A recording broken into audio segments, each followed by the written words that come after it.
the Chief Electoral Officer, T.R. Meena, has confirmed allegations of bogus voting in a booth of Kannur district, which falls within the Kannur Lok Sabha constituency. Now, the allegations of bogus voting were raised by the Congress in the state hours after the voting on the 23rd of April, along with certain videos put forward in public domain. Now, the preliminary report submitted by the returning officer to the district has confirmed that 3 women were involved in bogus voting. 3 women casted their vote twice, and all that is now caught on camera. 2 of these were not even residents of the area falling within the particular booth. So that's a very, very glaring, Sneha Merikoshi, in fact, joins us for more on this. Sneha, it is a glaring violation, to say the least. What exactly is the Election Commission about to do, or what is the action that they can take?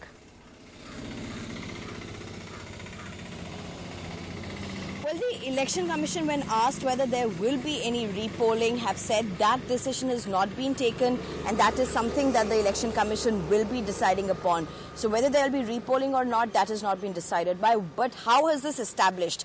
According to the Chief Electoral Officer here, T.R. Meena, he has said that the returning officer, who is essentially the collector, has also gone ahead and given a preliminary report which states that 3 women, and all of them were LDF sympathizers. This is what the Chief Electoral Officer has said.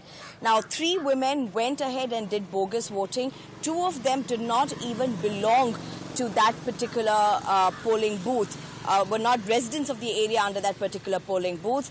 And not just that, there was also another case where a sick man could not be brought inside the polling booth, so someone went and voted on behalf of him, but the procedure was not followed about how that needs to be documented. There has to be an undertaking filed by the companion, and the person who cannot walk to the polling office is basically brought through a wheelchair. So there was a procedural lapse also. So this also is being seen as under a bogus vote. But what is going to happen in future, that is really, we have to wait for a decision from the Chief Electoral Officer or for the Election Commission for that matter. Now, there's a police case which is being filed against the 3 women. Not just that, there's also a police case which will be filed against the presiding officer as well as the officials who were involved in that particular polling booth during the election day. This is what the Election Commission, the Chief Electoral Officer at least, has said. Now, why is this significant also? Even though it's only 3 women who have really come forward, the case of 3 women, this also after allegations by the Congress were raised. It is significant because this particular polling booth, though it comes within Kannur district, which is a left bastion, comes within the parliamentary constituency of Kasaragod. Now, the Congress as well as the BJP have made allegations against the left that, listen, this is happening in left party villages. Something initially that the left completely denied, saying this was something they called as open vote, where people casted the vote on behalf of people who could not cast their vote. But this has completely been rubbished by the Chief Electoral Officer, and we'll have to see how politically as well as electorally this goes forward.